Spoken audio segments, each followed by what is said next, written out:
मेरी सबमिशन जुलाई में हुई वर्क परमिट की और अक्टूबर में इंटरव्यू, देन दिसंबर में इंक्वायरी, बट अभी तक पासपोर्ट कलेक्शन की कॉल नहीं आई। प्लीज़ बता दें क्यों इतना डिले हो रहा है।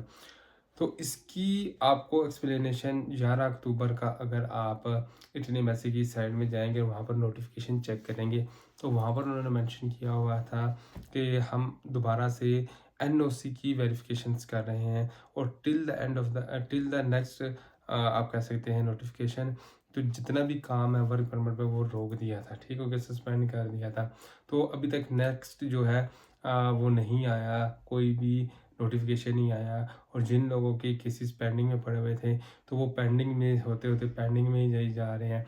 और जिन लोगों ने अभी से अप्लाई किया हुआ या उनके जो इटली में आप कह सकते हैं थर्ड पर्सन जो इनको वर्क परमिट्स वगैरह दे रहे थे, वो उनके दिनों में और या उनके जेन में एक जो क्वेश्चन आ रहे हैं वो ये आ रहे हैं कि अपॉइंटमेंट्स जो है वो कब ओपन होंगे। तो ये दो कैटेगरी के लोग इस टाइम काफ़ी ज़्यादा डिस्टर्ब हैं। एक वो जिन लोगों ने सबमिशन करवाई हुई है लेकिन अभी तक एम्बेसी की तरफ से कोई भी उन्हें रिस्पांस पॉजिटिव नहीं मिल रहा, ना हाँ का ना का, वो यानी कि वो आप कह सकते हैं कि बिल्कुल दरमियान में खड़े हुए हैं, टेंशन है, कभी किसकी बात सुन कभी किसकी बात सुन। और वो वाले हजरात जिनका बड़ा दिल कर रहा है इटली जाने का, वो इस वजह से परेशान है कि हमें अपॉइंटमेंट मिलेगी या नहीं मिलेगी। तो इन दोनों कैटेगरी के जो लोग हैं, इन दोनों कैटेगरी को मैं मतलब के लोगों को ये बता देना चाहता हूँ कि अक्टूबर के मंथ में जो है एम्बेसी की तरफ से एक नोटिफिकेशन आया था जिसके अंदर उन्होंने मेंशन किया था कि हमने जितने भी हैं आप कह सकते हैं कि वर्क परमिट से रिलेटेड जो वीज़ा है उनकी वेरिफिकेशंस करनी है, उनकी एनओसी की वेरिफिकेशंस करनी है।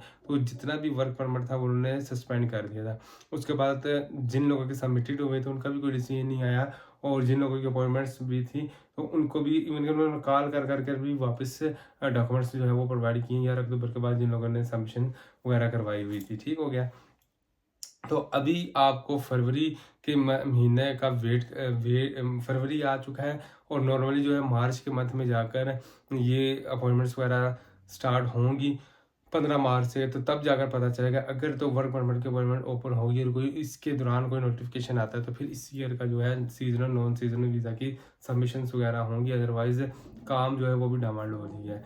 तो जो डॉक्यूमेंटेशंस की अगर बात करते हैं तो वर्क परमिट में किसी भी डॉक्यूमेंट्स को आपको मिनिस्ट्री ऑफ फॉरेन अफेयर और में उसके साथ साथ जो है आपको अपोस्टल करवाने की ज़रूरत नहीं है। जबकि आपका जो होता है इटली की फैमिली वीज़ा से रिलेटेड उसके अंदर आपको 4 डॉक्यूमेंट अटेस्ट करवाने होते हैं जिसमें एफआरसी, मार्जिन का अलावा बर्थ सर्टिफिकेट होता है। तो इन डॉक्यूमेंट्स की चेकिंग होती है। इंक्वायरीज जो होती हैं नॉर्मली वर्क परमिट में नहीं होती, फैमिली वीज़ा में इंक्वायरीज वगैरह होती हैं, लीगलाइजेशन भी वर्क परमिट में नहीं होती। इसमें जो है फैमिली रीजनल वीज़ा में होती हैं। लेकिन अब लीगलाइजेशन ख़त्म हो गई है तो अब अपोस्टल जो है वो लीगलाइजेशन की जगह पर अपोस्टल आ गया, तो वो चीज़ें जो है वो अपोस्टल्स में होंगी। ठीक हो गया। तो अब आप को नेक्स्ट मंथ का वेट करना है और नोटिफिकेशन का इंतज़ार करना, तो फिर ही आपकी क्वेरीज वगैरह जो है वो हल होगी। अभी भी जिन लोगों ने स्टेटस लगाए हुए हैं, जो लोग फेसबुक पे एक्टिव हैं, जो लोग टिकटॉक पे एक्टिव हैं, वो सारे के सारे अपने स्टेटस पढ़े होंगे कि अर्जेंट अपॉइंटमेंट अवेलेबल है हमारे पास। तो ऐसी किसी के पास भी कोई भी अपॉइंटमेंट्स नहीं है। अपॉइंटमेंट प्रॉपर एक सर्कल के थ्रू आएगी मार्च में और उसके बाद ही आप जो है वो लोग बुक कर सकेंगे। तो अपने डॉक्यूमेंट्स की checking, form officer attestation, translation, form filling, file preparation, ticket reservation, hotel booking, travel and insurance से रिलेटेड असिस्टेंस चाहिए हो तो आप हमसे जो है वो कॉन्टैक्ट कर सकते हैं। तो नेक्स्ट वीडियो तक के लिए अपना ख्याल रखिएगा, चैनल को प्यार दिखाइएगा। अल्लाह हाफिज़।